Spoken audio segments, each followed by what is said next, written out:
Hello, YouTube. This is, in fact, the Galley La Podcast with your host, Akainu Fanboy, and your other host, Geboss. So please like and subscribe if you have not, because we are going to be reviewing One Piece anime episode 1093. And basically the power scaling debate that is blown up because of it. So, yeah. Oh, man. So, let's see. I guess we could start with the Van Auger thing, because I think that's kind of the impetus behind this. I mean, overall, though, I just want to say the anime was like really well done, and I thought the animation was just phenomenal, and I really loved how they at least partially animated part of a cover story and everything. So that was really cool. Yeah, I was really shocked that they even touched one of the cover stories, because, I mean, it's important, but like, they don't really acknowledge those too much, or they glance over it briefly. But I guess it's just so insanely important for the long-term plot that it has to be done, you know? The whole pudding and Kuzan thing. I mean, so... Okay, so let's start it off here. Van Auger, popping the crackers. So... Okay, I know there's been a couple of theories. Okay, because like, here's the difficulty. Difficulty is Van Auger popping these, cracker bodies that basically took Gear 4 for Luffy to take down. But Luffy only ate, okay, if I remember correctly, Luffy only ate them when Nami would basically use her climb attack to wet the bodies, basically, right? Yeah, that's what I remember. It's been a while since I went back to Whole Cake, but yeah. Yeah, and then he could just destroy them without it, without the water, but he couldn't eat them, basically. I think that was it right there. I could be wrong on that. But anyway, so... Yeah, people were gassing up Cracker because they were like, oh, he's tougher than Doflamingo because he's tanking Gear 4 Luffy attacks. Yeah, and I think... So that was definitely a big debate that was going on right there. And now we see Van Auger casually blowing them up. And so I guess like one difficulty with this is like, could you see Usopp getting to the point where he is so powerful that he is like that he's going to release power that's beyond Van Auger? So do you think he's going to be beyond Gear 4 of Luffy by the end of the series? Because Usopp was stated, I believe, by Oda he will be the weakest crew member till the end of the series, basically. Is that correct, right? Yeah. So I don't remember ever hearing him say that definitively, but I mean, I think even when they were like, I think it was the special We Are opening, like they listed all the Straw Hats from weakest to strongest, and Usopp was the weakest. Okay. So and. Yeah, it doesn't look like he's going to use the red hair pirates model, basically, where Usopp's going to be up there with his dad in the trio, right? Like Usopp being stronger than Jinbei seems pretty wild to me. No, he's gonna kick out Sanji from that trio. Oh yeah, that's true. That's true, right? Because power scaling doesn't matter, I guess. But when it comes to this, so I heard some options that I thought were kind of interesting to.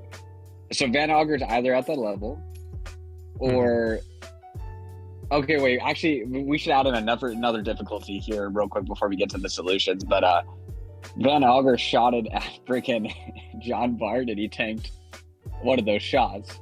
So either John Bart can take a Gear 4 hit with a lot of ease.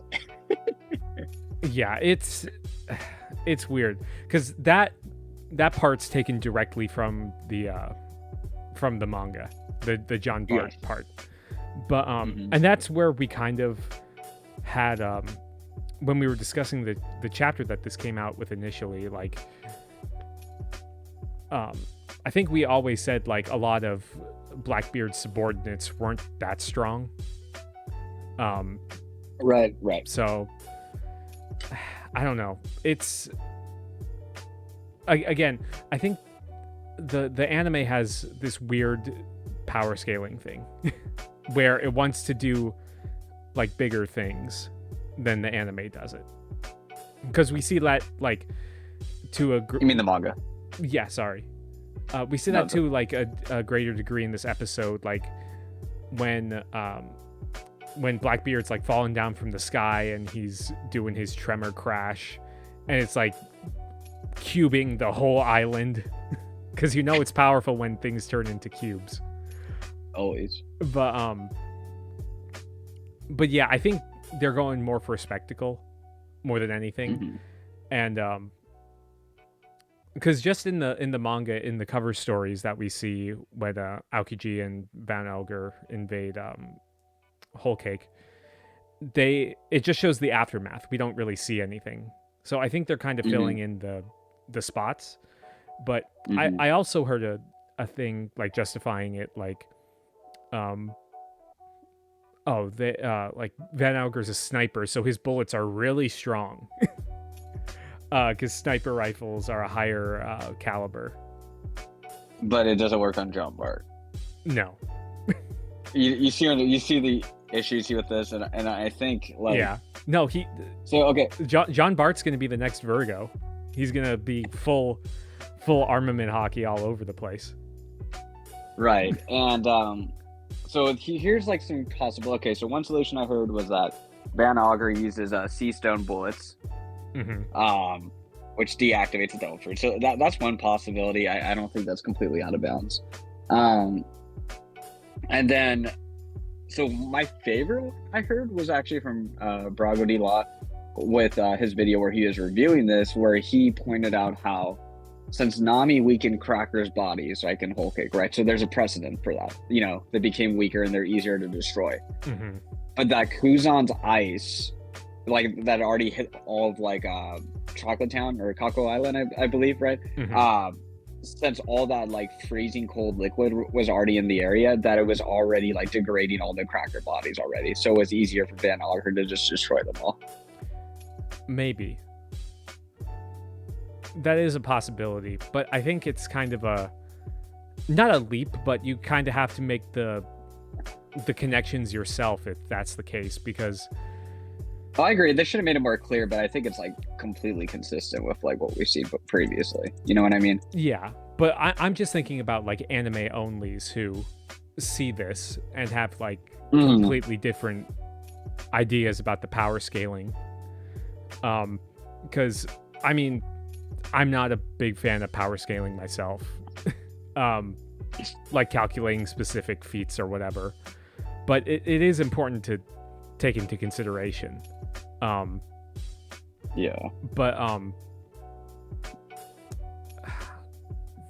Van Auger is like, he's the weirdest part of it. But I also want to. Yeah, I think go ahead. No, I just think the only way to make consistent sense with this is just basically it's either sea stone bullets or that position that Brago brought up. You know? I think those are kind of the only ways to look at it. I just wanted to say too that I was rewatching Film Red, and at the end when they're fighting Tot Musica, it's always weird that like Beckman and Yasop fight with guns, and their shots are equivalent to like Zoro and well, Usopp's the one with Yasop, but like it's the equivalent to Zoro in terms of like with Ben Beckman. So I don't know. Guns have always been a weird thing in terms of One Piece. Because mainly it's hand to hand. But I just don't think John Bart has superior force resistance. That's what I mean just by the consistency with it. There has to be some semblance of it.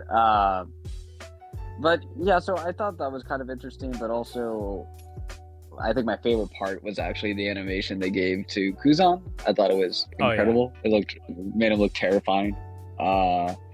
It just gives you, when One Piece gets really dark and scary like that, it hits harder, I think, and it was just awesome to see Cracker's face. He's just like, I'm done. Oh yeah, that face was really good. Yeah. It's like, oh no. Oh no. And like, I know we kind of get into the Yonko versus Admiral discussions, but I think like that's like a comparable feat to Yonko when you're one-shotting a commander, you know? Yeah. I mean, it is in the manga too. Yeah, we didn't see him take him out though, right? But this just kind of further solidifies it now. Mm-hmm. It was a one-shot, you know? I mean, I maybe if you could be a cynic, you could be, oh, well, Van Auger cleared the way for him to do it. It's like, okay, if you think Kuzan couldn't just annihilate like 1,000 of those bodies, like cracker bodies in front of him, you know, and just take him out in one hit. I mean, like that attack he used for Cracker didn't even look like a powerful attack. You know, it was just kind of looked casual. So I thought that was pretty cool, and also LOL to all the people from like 5 to 7 years ago who held the position that admirals were equal to Yonko commanders, because Jozu clashed with Kuzan for 2 minutes in the anime or whatever the hell, you know? Yeah. So yeah. Anyways, the good times. Mm-hmm. I did want to bring up one more point, and it's specifically about like how the anime portrays Haki, because I had to double check with the manga, and so when like we see like Law get turned into a girl, and he breaks out and he starts emitting his Haki, and the immediate thing I thought of was that they need to have a consistent like color for the Haki. I feel because the way that they had it with Conqueror's Haki, it's the red and black, right? Yeah. So like in the episode we see like Law using his Haki to break the Doc Hughes disease, and it almost looked like Conqueror's Haki, to me at least. And same thing with Blackbeard doing his stuff. It was all like red, and I think it was red and black Haki, or it was definitely. No, I agree. Yeah. It was definitely close to it. So I was thinking, like, are they like signifying that Blackbeard has conquerors, because it's never been like confirmed or anything? So I'm just wondering if I'm reading too deep into it, or what do you think about it? No, I agree. They should have a consistent thing, because the animation just seems to be going crazy lately, you know, because it's kind of hard to tell if that's the quake fruit or if it's his Haki, you know? Yeah, because in the manga it's consistent with the like when he uses the quake fruit, it shows like the cracks that are consistently shown throughout when it was used. So again, I think it's the anime kind of hyping things up and doing their own thing to a degree. Yeah. One thing I did, that's true, and like I said, we just need more consistency on it. I didn't remember this. Oh, sorry, go. I was gonna say, like, the whole like Luffy had that gold Conqueror's Haki. Remember that in the anime for that one episode? Yeah. But go ahead. With the end of the fight, okay, I'm just trying to remember from the manga and everything, but was Law clashing this degree with the quake fruit with that power? Yes. There's one panel. Okay.